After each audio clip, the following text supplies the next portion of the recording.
Hi everyone, thank you very much for joining us today. We are really excited to see you all and to have you participate in such an important and an interesting discussion. What I like about today's topic is that it cannot be solved by without people of very different backgrounds working together, like putting all those different minds together to work on the same problem. And yeah, Women Who Code community is an absolutely fabulous source of such minds. So I will do a quick introduction on Women Who Code in case we have first-time participants, and for everyone else, I would like just to remind about our community. Please follow us on social media. Please tag us with hashtag WWCode London, and please join our Slack workspace. So Women Who Code's mission is to inspire women to excel in technology careers. We have a code of conduct. Basically, our events are not restricted by any criteria, but we ask our participants to follow code of conduct. The full version is at womenwhocode.com/code of conduct, but TLDR is be nice to each other. Our mission is to inspire women to excel in technology careers. Basically, our goal is to increase the representation across different boards, organizations, technical executives, and so on. I really love this thing about Women Who Code.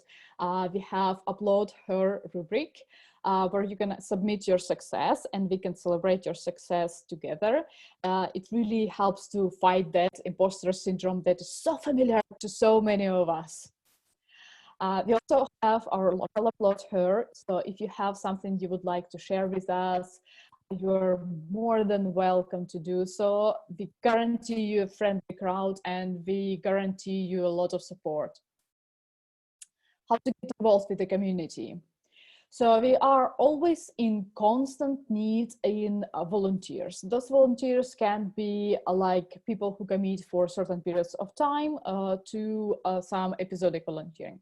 So we need technical leads who could supervise separate directions and help to organize events on specific topics, give advice on mentorship, and so on. We need evangelists who would help us with social media.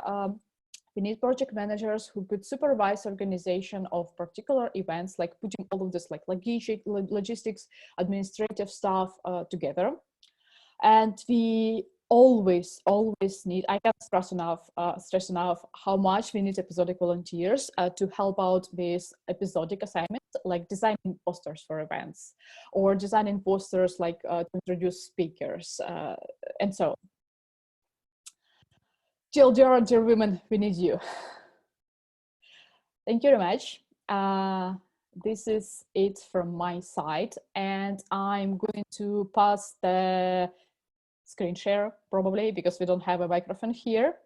I'm going to pass it to Karen Soray, who is a lead in first of all, a specialist on GDPR and security, and also a lead of Women Who Code Kiev. And you know, what I also like about what we are having here, online events, is that we have access to participants all across, speakers and participants all across the world. And basically we have two speakers today joining us from Kiev. Like I would have anyway begged them to talk at one of our events in London if they visited London. But this is a great opportunity to make it happen today, right now. Anyway, without further ado, thank you very much. Karen. Thank you, Lena. Hello, everyone. I'm Karen Soray from Women Who Code Kiev. I'm a technical writer. I've been a technical writer for over 6 years now. And last 3 years of my career, I've been dealing with security and cryptography, and it was cryptography like in encryption and crypto, not in Bitcoin or Ethereum, and this kind of cryptography. So as cryptographers, we cared and care a lot about security and security of our data, and security not of our data as users, but security of our users as well. So let's try to find out what the hell is GDPR and how we all collectively and individually benefit from it. Well, contrary to a popular Twitter belief, GDPR does not stand for the goddamn privacy regulation.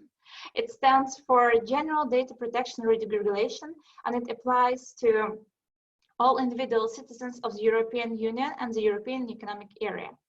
It also addresses the transfer of personal data. In Britain, we have another counterpart to GDPR. It's called the Data Protection Bill or Data Protection Act that was passed about a year before GDPR. So why exactly does GDPR mean, or DPI for us, and how it regulates our privacy? Why do we need it? The popular joke says that governments just hate competition, and by competition I mean stealing and leaking our data. So let's remember the infamous data breaches of the recent times, like Equifax, Yahoo, MySpace, Evernote, Dropbox, and of course LinkedIn, and Cambridge Analytica scandal with Facebook, you name it. All of those scandals led to the fact that we needed something to protect us and protect our data. The problem with security is that it has negative value, meaning that you can say that I've developed a feature, I added some documentation, I remade our website, I made a really great rocking advertising campaign, and I've done well, right? But when you do security right, you only have a fine you've avoided, a data breach that didn't happen, something terrible that was avoided. So you cannot really say what you've done in terms of the gains, only in avoided losses. So pretty often security gets treated like this. Like, what even security is and why do we need it? You just move on with it and you hope that you have been given some kind of right and some resources to treat security better. When I was working for a security company, we actually celebrated GDPR. No, I really mean it. We celebrated the fact that GDPR was on the way and that we were right all along that security needed proper treatment and that we all needed our security taken care of.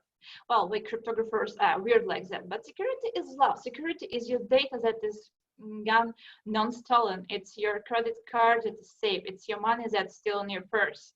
Well, GDPR did not mean better security everywhere, but even a little bit better security is still cool, you know? So GDPR is really love for security professionals. But let's see what like regular people, developers, IT specialists, what and how can we benefit from it? Quiz time. Since we have a chat, can anyone raise hands who knows what this pair of beautiful devices is? Anyone? I cannot see. Without Googling, no Googling. Anyone knows what this is? No? Okay, I will be teasing you for a long time. It's Nokia Communicator 9000, made in 1996. In fact, it was the hottest smartphone of the year. In fact, it was the hottest smartphone of the whole 90s decade. Here we have the first iPhone introduced in 2007. And you know what the problem is with these two pairs of devices?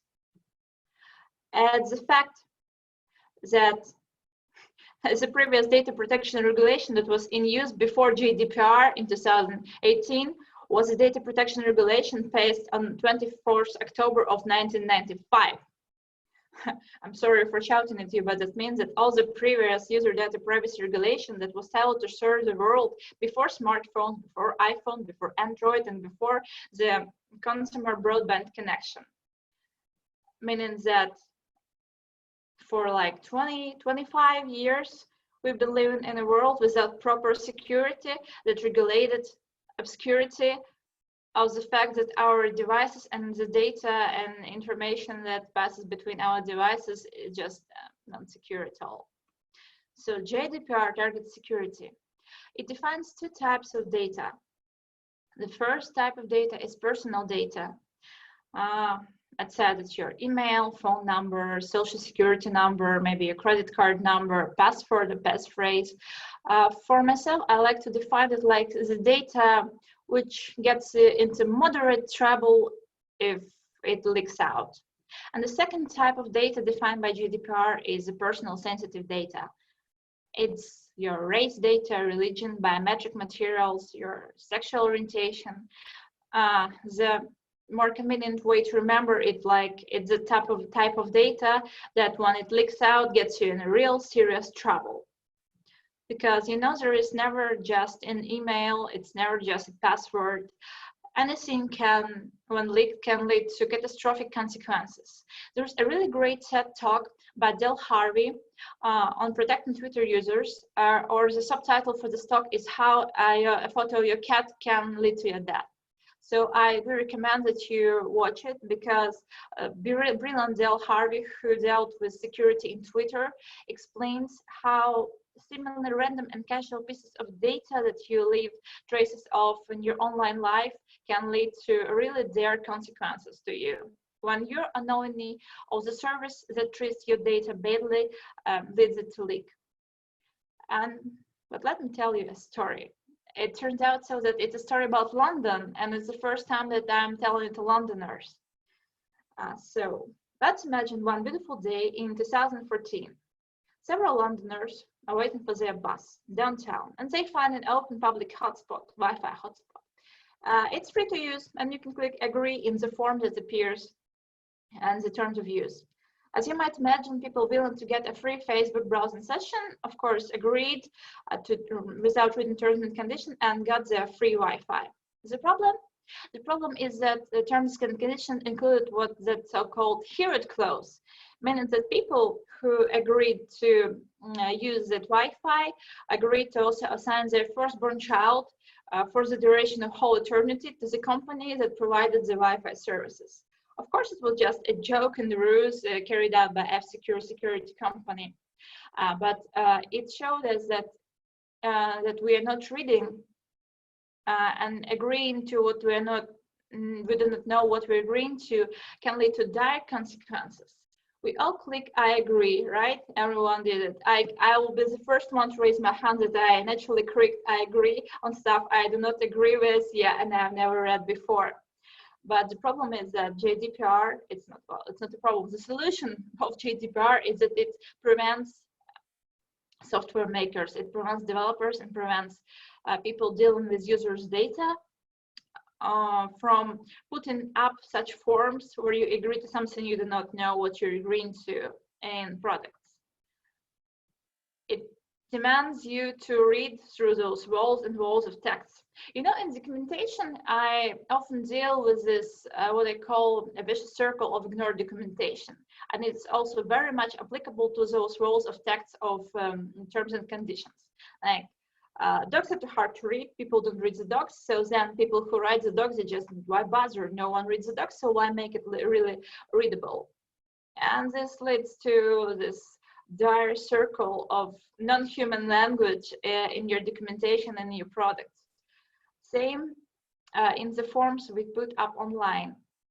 We need human language, and GDPR demands from all software makers and all people who deal with your data to speak human explicit language and to explain to users what they're agreeing to. What can be just a wall of a long text that no one will read and understand, GDPR demands that you explicitly state what you're making your user to consent to, and then the user just clicks and ticks the fact that they have really understood what you mean. What does it mean for us as developers and IT persons? It means that we need to treat all the information, any information that we process in our daily work, as sensitive, because we do not know what might leak. So that leads to the fact that if we do not need something, we do not need to store it, and that's really important. The second thing and point is that we need to keep it simple. When we state what we want from our users, we need to be precise and concise. And we must remember that even the GDPR is a really thick book, with many regulations regulating how we need to protect user data and how our data needs to be protected by other software makers. It's not a silver bullet. Which is why it's not rural friendly. It's something that just a regulation that has to make our life better, but not necessarily so without real effort towards it. So GDPR is not a nuisance. It's something to be looking forward to and to implement happily in your software, and to look forward from other software makers for them to implement it well towards you and your data, because it works both ways. And now that you know it, now that you know that GDPR is not here to make your life harder, it's not for your webmaster to add another form for agreeing to your newsletter. It's something that has to make your life easier, and it's something that has to protect your users. So welcome, you're part of the security team now, right? We all are. Well, here's a list of pictures that I've stolen on the web to make this talk. And thank you so much for listening in, for tuning in. Now we're going to listen to some real developers. Let me stop screen sharing. Thanks. Thank you very much, Karen. We already have a question in the chat. Yeah. But if I may, before we proceed to the questions, may I please ask people to turn their webcams on so we can do like a family photo with our participants? Because we do family photos at our events, but because this is not an offline event and we don't have a camera, but the screenshot will do.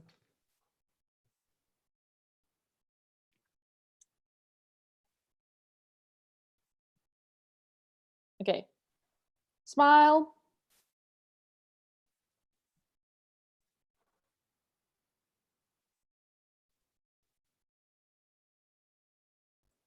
Cool.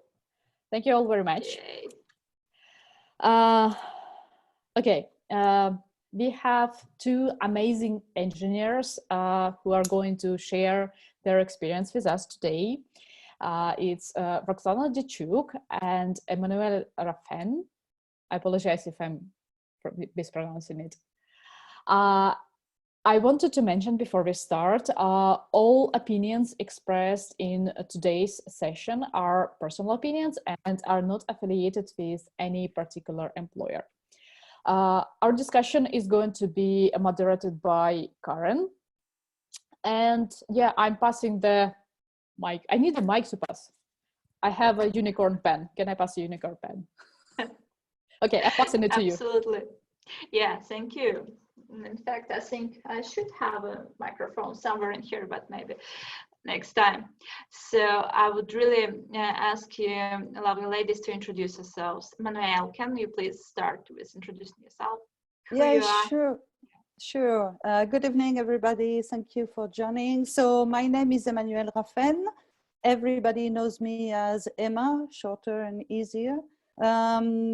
I have over 20 years experience in software engineering. I spent much of my career in Spain, despite I'm French, but I spent like almost 20 years in Spain, working in very different areas, from retail to e-learning, research, and finally big data. And I moved to London like 3 years ago, where I devoted to still big data and machine learning. Thank you so much, Emmanuel. Roxolana, can you please introduce yourself? Hi, everyone. I'm glad to be here. And I've been working most of my career in the data field, basically because my experience is not that long as Emma has. But I've worked before CRYPTOGRAPhy, which is mentioned in our bio where we work, at the consulting companies. So there were like various projects in financial industry, research projects, recommendation systems, and so on. And also I'm part of the Women Who Code community in Kyiv, and I'm one of the leads for 3.5 years already. So I'm happy to contribute to this event as well.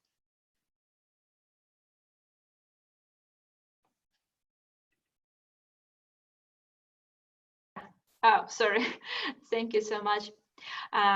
for introducing yourself. Roxolana, can you please kickstart our discussion by telling how and when you first encountered GDPR-related issues, on when you started paying attention to the fact that GDPR is on its way or is already in power?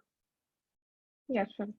So I paid attention, I think, somewhere around the time when GDPR was introduced exactly. And at that time, I worked at a consulting company and I worked at financial project with banking institutions. So I really paid attention how we actually do that. And I noticed that in my company at that time, there were some trainings introduced for all the employers. There were like the position created for the data protection officer. So I saw some positive trends, but I also was interested to see how it's going to influence the Ukrainian market. And what I could see at that point is that a lot of companies still didn't take it seriously at that time, and mostly because they probably targeted Ukrainian market a lot. But even the ones who targeted European market, they still kind of didn't take it seriously at that time. But some companies, they like really prepared even before it was announced. So there were like really different trends. Emma, and when was your first brush with GDPR? Yes, so as for me with GDPR itself, it's when we knew that it was going to be activated around May 2018, if I remember well. So maybe 6 months before we started to have a look at it, thinking it's gonna come, that will have us to change a lot the way that we are using our data and processing it and all that, and we need to get to be ready. But fortunately, maybe in 1999, I had to face another privacy law in Spain that was put in place to protect personal data and the access to personal data. So I had already an experience on the complexity that was involved in putting in complying with this kind of regulation. Oh, thank you. I think, if I might chime in, I think my weirdest brush with GDPR was also when one of the heavy metal bands, GOS heavy metal bands, put up a GDPR consent form before I think my bank did. So I realized that sometimes your favorite rock band might care for your privacy much more than your bank or your financial institution. So Emma, if I may ask you, at which project development stage do you think it's better to introduce data privacy mechanisms? Excuse me, I lost the connection for a moment. It was for me, right? Yeah. I wanted to ask your opinion. At which project development stage do you think it's better to introduce data privacy mechanisms? Oh, I believe that at the very beginning. So the data privacy and everything that needs to be put in place around the security of the data needs to be taken into account at the design time. Later, it's a bit too late, and it will force to reconsider probably some of the design decisions that have been made. So really, as for me, it's at the first stage of a project, of a development project. So it's at design, but also at the conception with product manager and with the company to set the requirement and to adjust them in a way that that address that privacy. So really, it's at design time. Oh, I totally agree that privacy should be your point number one since the very beginning of the project. And Roxolana, if I may ask you, like, I know that you have a lot of hands-on applicable experience with development, software development right now. So may I ask you, at which stage did you encounter this first brush with taking care of privacy in the project? Like it's the same, basically the same question, but how is it implemented in the real life, if I may ask you? Yeah, so when I worked at really like fresh projects, which started around the time of GDPR introduction, they actually took it into account really seriously. There's a lot of policies regarding the data access and anonymization. But what I noticed from experience of others who were working at the time already for some time in the projects, they had to define in their development cycles how they should redefine their design, at least partially, to match the requirements, or at least create some module which would handle some of the requests. For instance, the right to be forgotten by users if it's necessary. So I think that a lot of projects started to try to be adjusted to it, but a lot of fresh projects started to actually comply since the beginning. Oh, yeah. You reminded me about the right to be forgotten. I wanted to ask about this a bit later in the discussion, but I know that in Germany there is an ongoing prank around the right to be forgotten. I know that college students who do not have a lot of spare money, they exploit this right to be forgotten.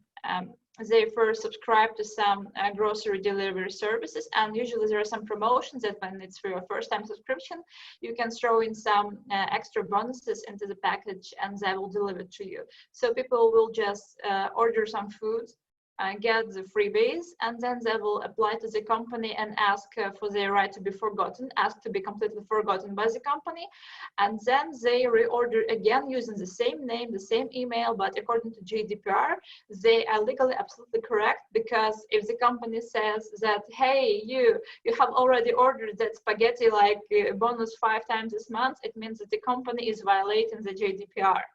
So the company has to either provide the freebies or break the law, and so that's really funny. And I think that GDPR sometimes, since it's still in the early stages of being implemented, leads to some weird things and cases. So have there been any weird things, GDPR related things in your experience so far? Like, who can answer, who has some weird stuff to share? Well, on my side, I don't have weird stuff to share like that, but I would say that the one that you just described is a smart one, but it's really not nice for the developers and for the team behind that. But it's a really smart abuse of GDPR, because, for example, in the sense that it's not nice for the people who are working behind the system, is because we know that the right to be forgotten in big data is probably one of the most difficult to complicated to implement. In big data, deleting data is always, it's not easy, it's a problem.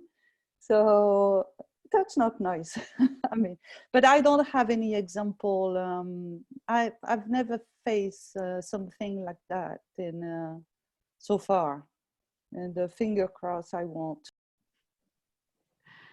Roxolana, anything you might add about weird stuff on GDPR in your experience? I had kind of weird story again with that bank I worked with.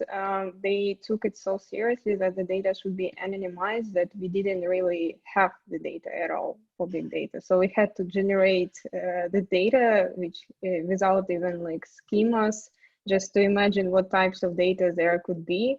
And obviously it backfired a lot of times, because working on real production data is totally different than test data. But yeah, it was funny that we worked there for almost more than half a year on the project, and we didn't know how the data looks like at all, like no structure of database, nothing. It's really funny, like working on data without data. But when we return to this non-weird side of things, what are the real current challenges in data privacy enforcement that you face in big data? Probably some non-funny stuff that's really serious and it's really worth sharing with people here. I think most of the challenges are connected with the nature of big data itself, like large volumes, high speed, and difference in formats and structure. And I think one of the biggest challenges, as Emma said, is like implementing the right to be forgotten thing. For instance, it's connected deeply to the way the system is built itself, because some systems have like a lot of storages which are connected to one another, and it would be necessary to delete the user's data from this and there, and to figure out like what else can be connected to it and where else we use this data. So sometimes the structure of systems built on top of the data is quite like overcomplicated. And that's why some of the regulations are harder to implement. And also like designing from the start also can be challenging, because one of the challenges in the big data field itself is this vast choice of tools. And sometimes it's really hard to find the right tool for the job. So when the time comes to actually implement the design, it's now necessary to also think which one would be more secure, which one actually complies, and like which company that created this tool we can actually trust with our data. Yeah. And Emma, what are the tools, and thank you, Roxolana, and what are the tools that you're using in your work with big data and GDPR? Especially for GDPR, well, there is not a specific tool that you can use to address GDPR as a whole. But depending on which stage, at which layer of your infrastructure you're implementing it, there are many different tools that can be used. So as for me, one of the challenges, on top of the challenges that have been mentioned by Roxolana, there is the one also when you have a very diverse data. For example, you have a data like to manage, and you have a lot of, you ingest a lot of very diverse data, just like content, personal data, data that comes from social network and that kind of stuff. It's very hard to keep track of what might be personal data and not, and especially along all the transformation pipeline. So one of the tools that I think that is very important to have, especially if you have a data lake or that kind of structure, is it's something that that will tag your data and will provide you with some lineage and some metadata on top of your data, so you are able to track and audit. Logging is very important also, and of course all the security measures, just like authorization, because depending on the nature of the data, you may authorize some kind of users or not. So you having a good authorization system is very important. Obfuscate data, of course, encryption, very important. To have very good, a very good data governance in place and processes around that will guarantee the compliance with GDPR and the access to this data. I think that's the one I can think of at the moment. Thank you so much, Emma. I should also add encryption, because GDPR actually, well, as I said, cryptographers, we're security people. So when some of the official explanations to GDPR stated that GDPR actually mandates encryption, it was like, yoo-hoo, we told everyone from the very beginning. You need to encrypt everything, and working for a security company that I was at the time, we went so far as to encrypt everything we could lay our hands on. Even though someone may call it paranoid, but we absolutely encrypted the emails that people left for us to subscribe to our newsletter, because it's absolutely in the letter of GDPR. It's absolutely what you should do if you want to keep all your users' data safe and secure. And yeah, and Roxolana, I wanted to ask you about the tools you are using, or maybe you'd like to be using, to balance out the work, the secure work and convenient work with big data and the demands of GDPR. It's hard to name one specific. I would say that in the case of GDPR, there is not supposed to be skewed to some like vendors for cloud technologies in comparison to open source technologies, because as I noticed that over time, a lot of open source like tools that were created were already compliant with GDPR, and some at least version which is not commercial of these tools, which is open source, can be also compliant and very useful for developers. So I think that it totally depends on the original design as well. Like if there is some cloud provider was used and a lot of services of this provider, that would make sense to use their GDPR service for data governance or data storage, or use some open source tools if it's like possible and useful at that time. So we can't name like one specific because it's very large choice in this case. Thank you. And have you ever found yourself looking at the data you're about to analyze and you realize like, oh, that's really sensitive. I have to be super extra careful. I have to like protect this data by all means. Something like really scary to work with in your experience? No? Yes, so I'm glad that you mentioned the sensitive data, because that's a very hard one, especially because GDPR, I mean, if the objective of your infrastructure is not to process that sensitive data and you don't have the explicit consent of the user, you should not process it. But that sensitive data has already arrived into your system. So you have a sensitive data there. You need to identify that it's sensitive data. To identify it, you need to process that data. But GDPR says you should not process any sensitive data if you don't have the consent of the user. So it's a kind of a catch-22 there. But obviously, to be able to put apart or filter out this data, you need to process it and to recognize it. And here comes, well, I think that the role of the developer and in terms of how do I identify the sensitive data, and it's where we need to bring an expert in. I mean, an expert like a lawyer, someone that is very serving into the GDPR interpretation and can tell us what is sensitive data really and what is not. And from there are different solutions. The human one, human filtering, is not scalable. So usually we use machine learning for that kind of job to identify what can be sensitive data in terms of GDPR. So which is health data, for example, everything related, all the one that you mentioned, ethnicity, religion, sexual orientation, etc., etc. But it's, I think it's one of the hardest one, yeah, to identify and filter that one out if you don't have the consent.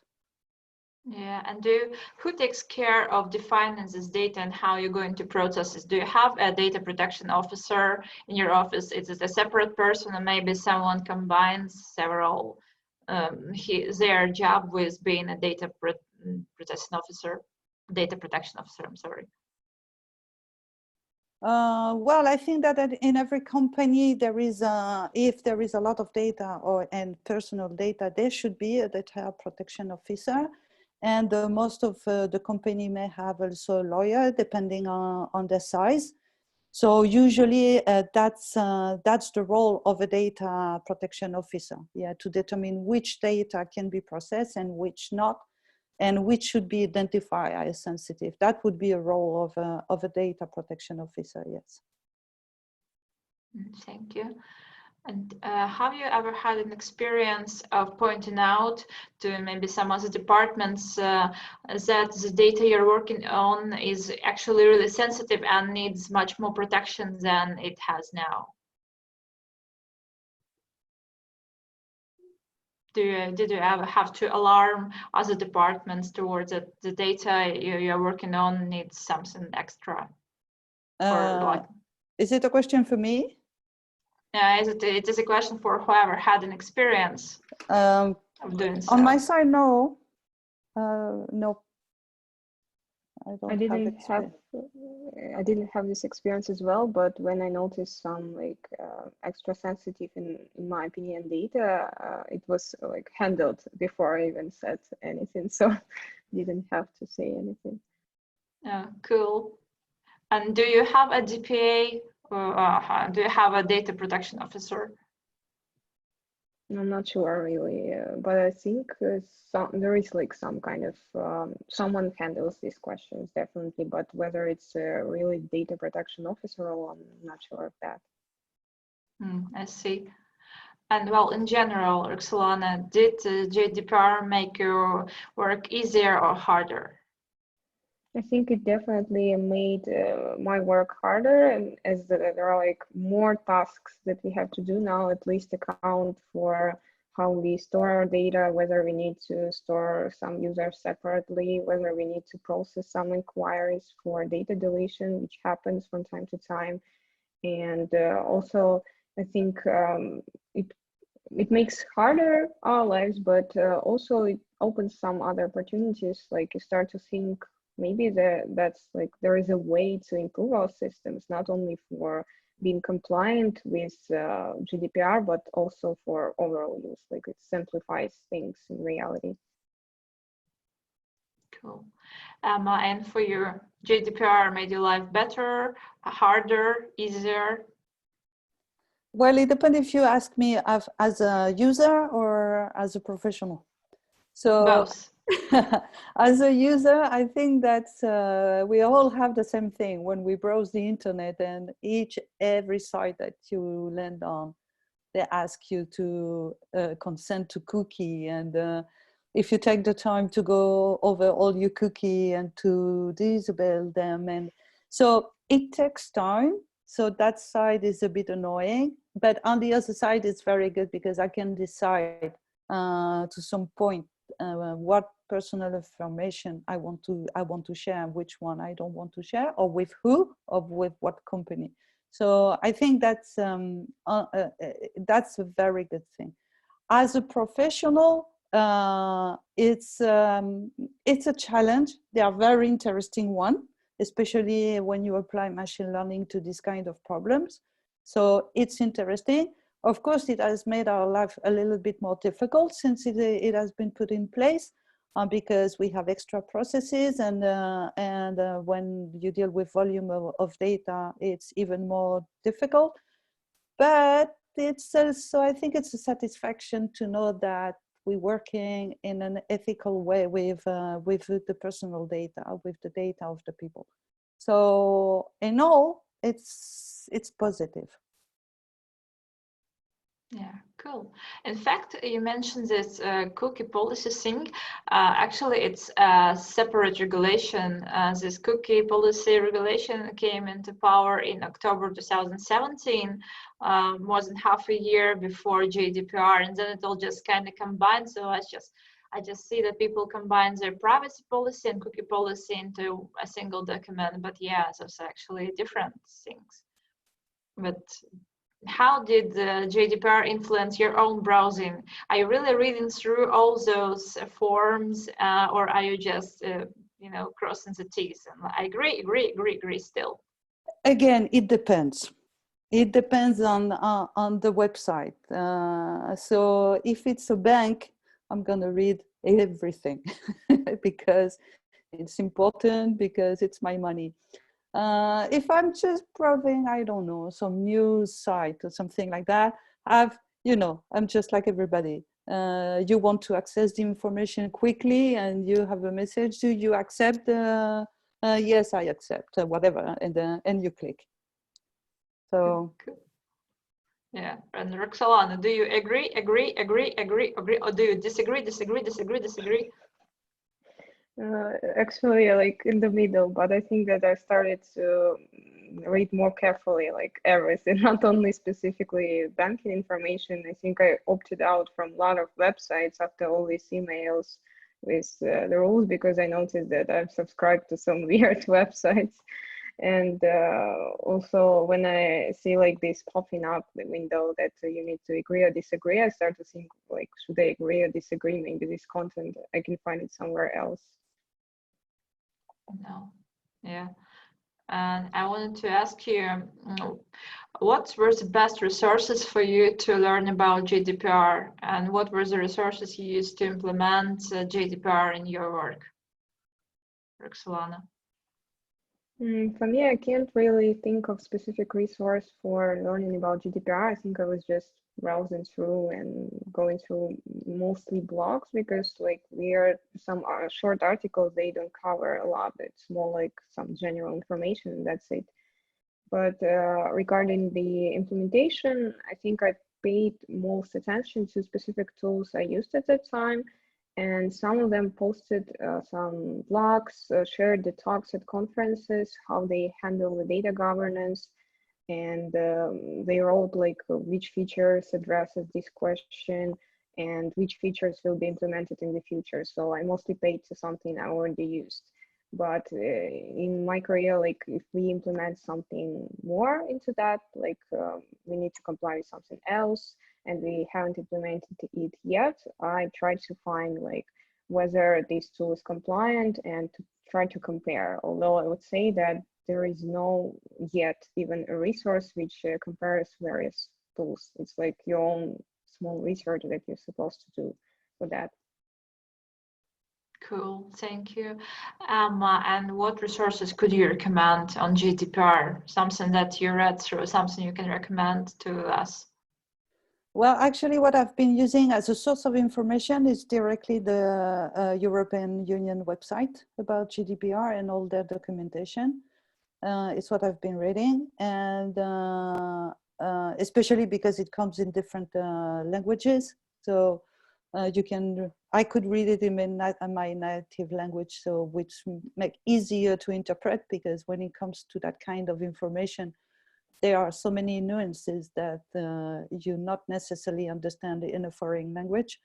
And also a lot of blog posts of people who have interpreted it. At the beginning, there was a lot of question. We all have almost the same question, and reading a lot how people have been gathering information, how they were interpreting it, and how they were implementing it. So reading others' experiences helps a lot in getting a better idea of what would work for you and for your current infrastructure and processes.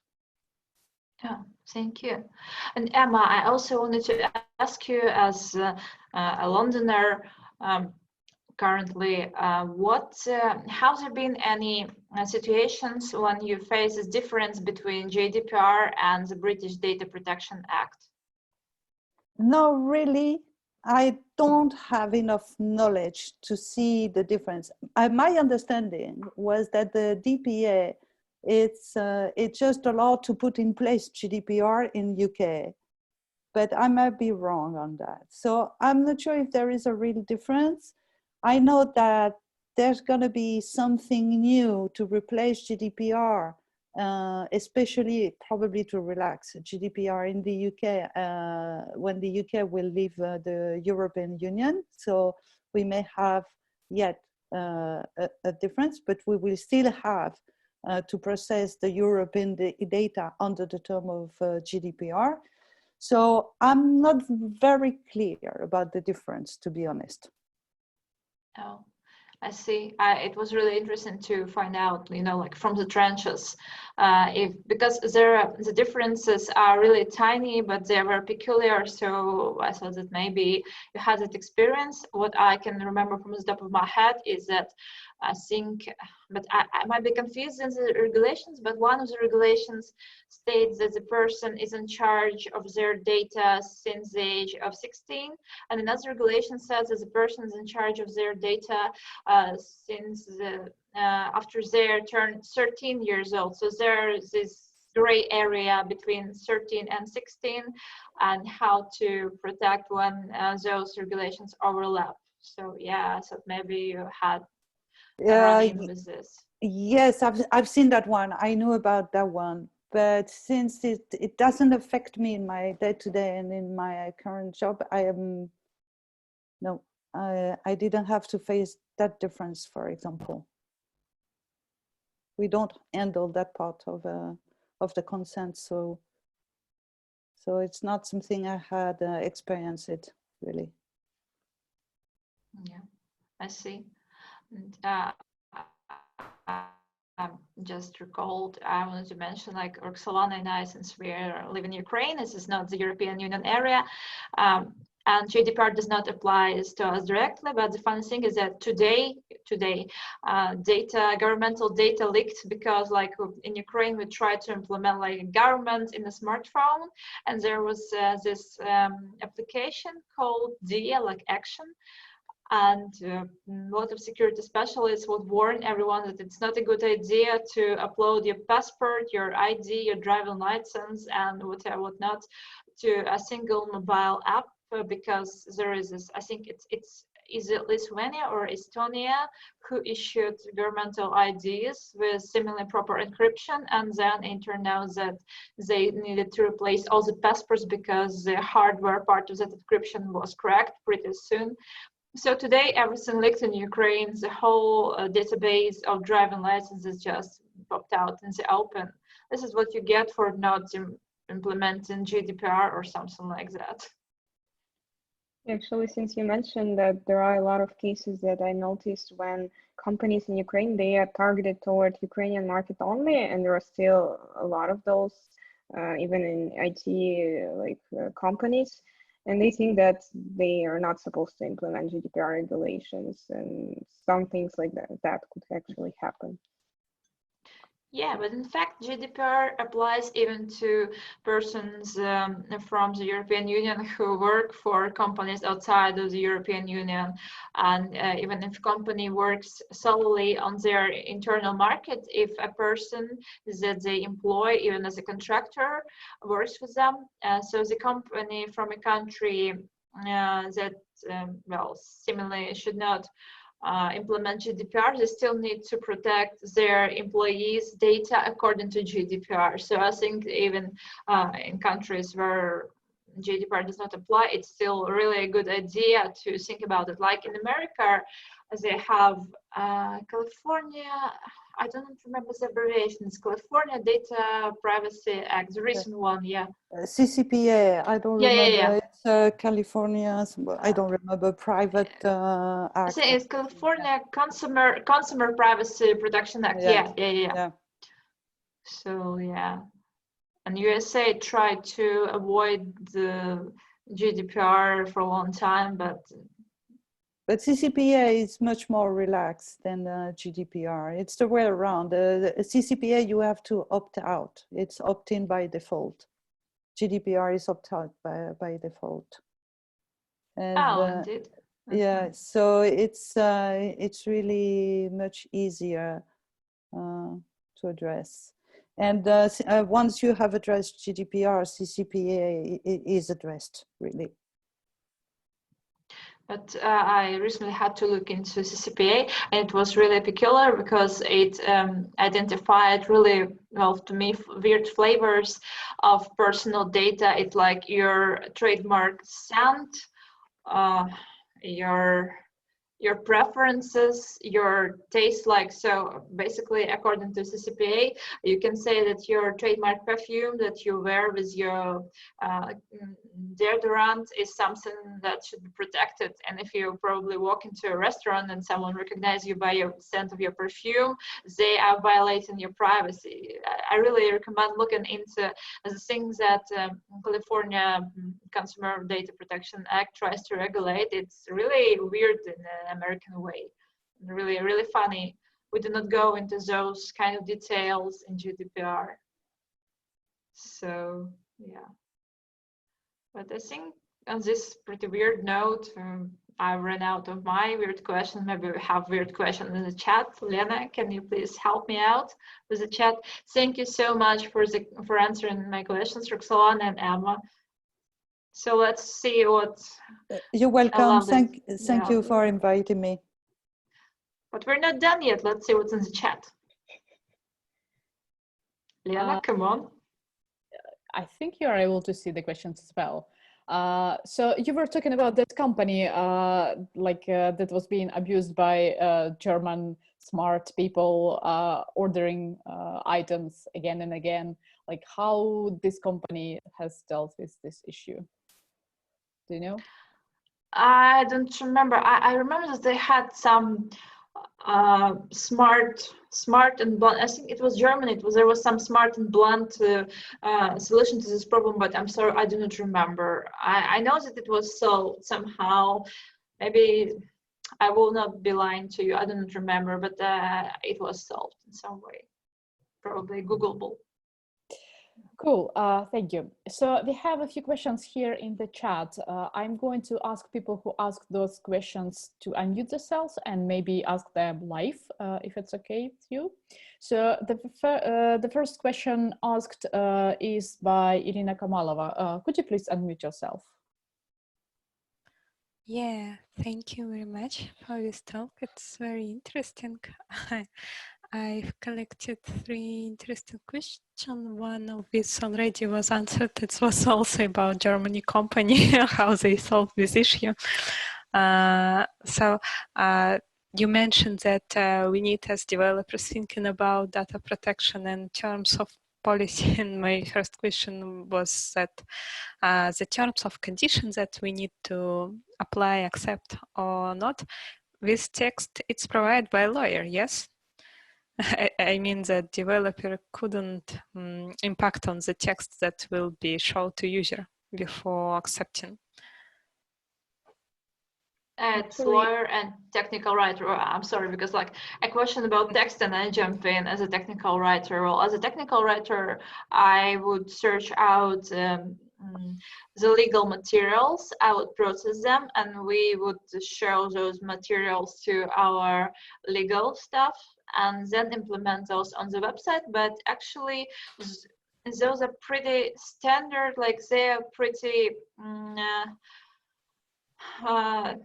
there are many ways to do it, but you can Google all of them. There are like maybe about a dozen of standards that you can safely use for all of your purposes. You can just look those up, like cookie policy template, data policy template, and then you just have to turn on your HUD and your legal department and come up with something that's both human language, readable, understandable, and protects you and your user. So it's not both, it's like five at once point. Okay, thank you. And one more question that I have, it's for speakers. Can you provide example of task that you could miss if there was no GDPR, but because you have GDPR, you need to solve 1, 2, 3 with extra tasks? Could you provide example of the extra task that you've met?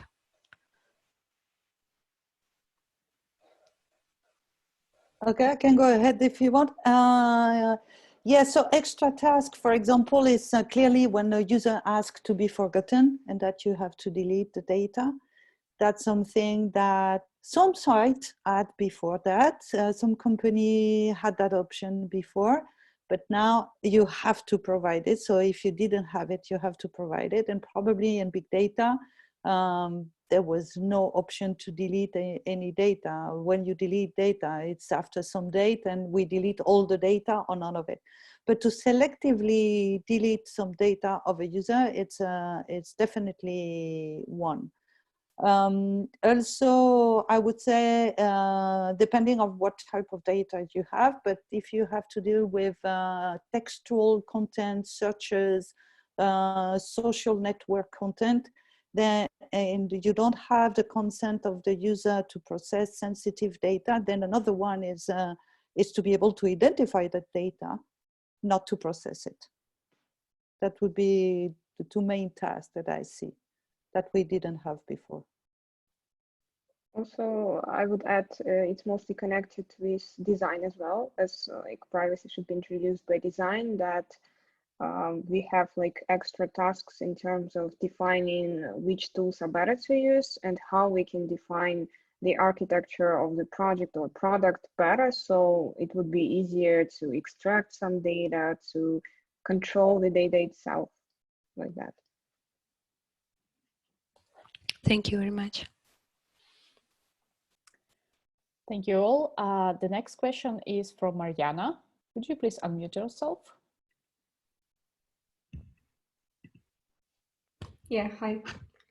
I was mostly interested in the site related to machine learning, because I used to work in a Ukrainian startup, and we had some data which could be used in models, and it was in financial industry, mostly crediting. So in your opinion, what's better to do in case of GDPR introduction? Is it better to kind of deliberately do that like ahead to prevent people from using personal data in machine learning models, or in case of introduction of GDPR to kind of try to update those models and retrain them, because this kind of happens and it's already kind of illegal to use this data, but still there is a lot of issues which can rise after that. What do you think about that? Okay, so if I understand well your question, the thing is what to do when you use some data that may be sensitive or personal data as an input to learn a model or to classify or to predict something. So I think that in GDPR, everything depends on the consent. So if we have the consent of the user to process that data for the objective that you are processing it, then there is nothing to change. Now, if there is no consent or for that purpose, then this data needs to be left out. So it needs to be filtered out. It can't be used for training a model, and it can be used, and you can't predict anything out of it either.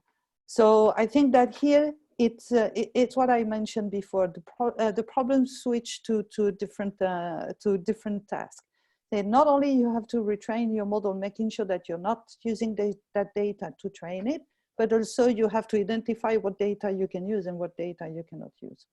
So if it's identified clearly with a username or a identifier, whatever that you can check against a consent, and it's easy. It's more complicated when it's not clearly identified, but it's still personal data as it is defined by GDPR, which makes it more complicated. And then you have to guess if it's sensitive data or not.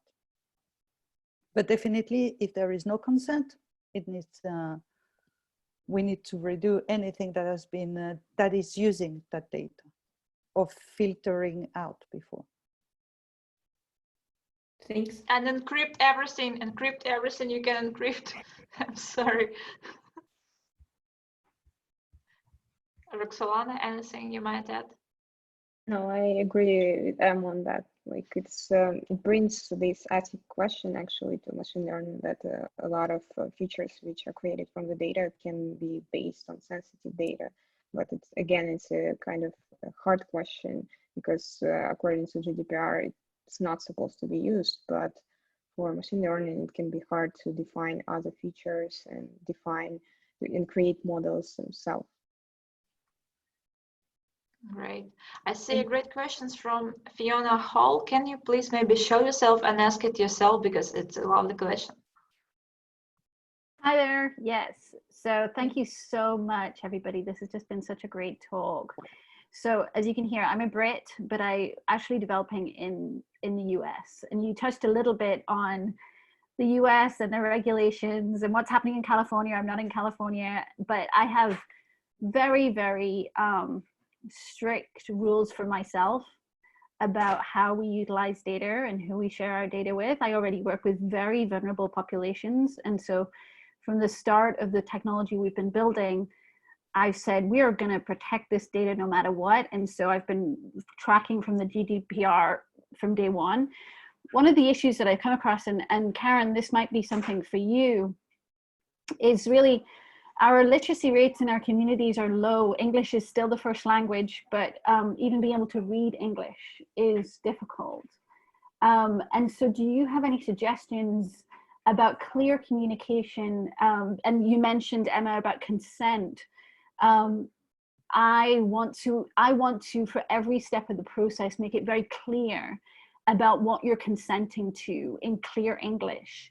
But not all of my users can speak English and use English very well. So I'm up to any suggestions about how we communicate clearly what we're doing and how we use data. Yeah, I see, Fiona. That's an incredible question, really tricky for me as a technical writer, but I'll try to answer it. I need to ask you if your users are, if English is their first language, or they need to be using language. So they speak English, but they do not write or read English really well. Correct? That's correct. That's correct. Yeah. So I work in literacy as well, and so we're trying to bridge the gap. But at the same time, the technology that we're creating, we still have this barrier really between us. Okay, so actually I see 2.5 ways to try to help your problem.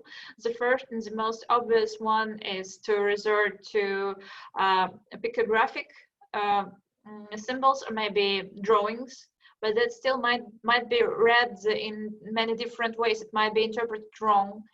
So I had this experience of trying to come up with a documentation plan for a community with low English literacy, but those were pretty literate people with a different language. But for fully illiterate people in English or poorly literate, I'd suggest embedding video or audio that can be played that will read this out loud to your users. It doesn't have to be really fancy host who's going to read it in an expensive studio. You can use just Google voice generation engine and have a large play button next to every field and make the field unclickable until the sound file is played. So that's the answer I can see to your question. So there should be who can read will read and try to click it, but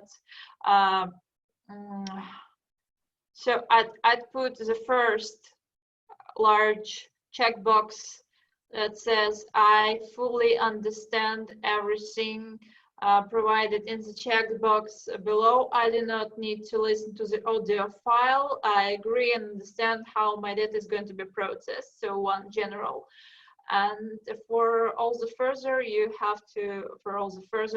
fields, you have to go like with cookie consent at the moment. Every point you need people to agree or disagree to, you embed this big, large play button. And unless they play it without, well, if people did not agree to that first point, they need to play and understand all the rest of it. If you can go fancier, you can record short video, maybe if it's some target audience that are minors, so it might be a nice cartoon character who reads it out, maybe something animated. But you need audio and video of people who cannot understand the written language. I hope I've answered your question. Yeah, that's a great suggestion. Thank you. That's really awesome. Oh. No, thank you for asking that awesome question. Yeah, that has been a really interesting question. And like, I would not have thought of such a great answer, Karen. So thank you. Okay, so we have not a question, but a suggestion from me. Karen, when you were asking, like, how do you feel about clicking all of those disagree buttons? I really like that modern operating systems and browsers, they have this do not track setting. And I really love, admire, and have a huge respect for website owners that respect this setting. And when I open it, like it already like has all of the settings, like I disagree, and I only have to click one button. Such a bliss. Disagree to everything. Yeah, seriously, disagree to everything. And if the website is too annoying, like finding all of those checkboxes, toggle boxes is too tedious, I usually just open the same browser, but in a private mode, the same website, but in a private mode. So I don't have to click for all of that. But that's my personal opinion. Okay, so we have a question in chat from Clau. I hope I'm pronouncing it right. Could you please unmute yourself and ask your question? Thank you. Hi, hello everyone. Can you hear me well? Okay. So here in Manila, we haven't really implemented, or we people are not yet knowledgeable about DPAs and GDPR, because right now it's just currently implemented in European countries and even in the US. But here in Manila, people are not yet aware about it, and they just click and browse websites that are not, they are not aware that they're being tracked. So how do you implement or get consents from users to actually agree on trackers, or how do you really get consents from the user?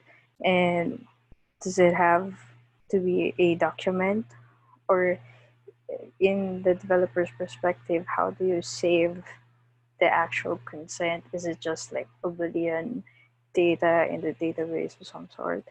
And once you have that consent, how do you store it, and does it considered to be a sensitive data that can be related to a user?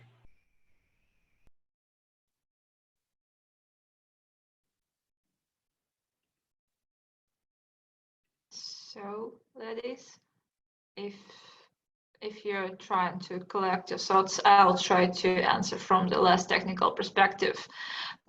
Again, it sometimes pays to be not a developer, but a writer about all the things developing or whatever. So as far as my experience goes, consent is the binary data. So you either consent or you do not consent. And if the user does not provide consent, it means that the information is not stored in your database regarding that point. So if you have consent, you have data. If you do not have consent, you do not store the fact that you do not have consent. You just do not have the data, you do not store it. You implement collecting your consent by providing a chance to answer in a binary way. I either agree or I disagree, meaning I do not agree. So yes, those radio buttons or check boxes should work well. You do not have to store the fact that you you don't have to store the fact that user disagreed, and when user agrees, you store the data the user agrees to provide, and you encrypt the hell out of it. So now I hope for a more technical answer from my lovely colleagues. I think that in terms of implementation, maybe for users, when they actually access the website, for instance, they can have some pop-up windows or something like that for consent. And if users have been using some product for a while, they can have some mailing lists. So for engineers, it's like not such a big deal to create a mailing list. And if the user answers agree, then for instance, we shouldn't even contain the data about consents, like agree, disagree, some flags. It can be just built inside of the logic, for instance, that we store the data only if there is like yes. If there is no, like some other things can happen. So I don't think that consents can be sensitive data in themselves, because they don't bring value. Only if like there is a consent, we have data from the user which brings its value and sensitiveness, if it can be mentioned like that.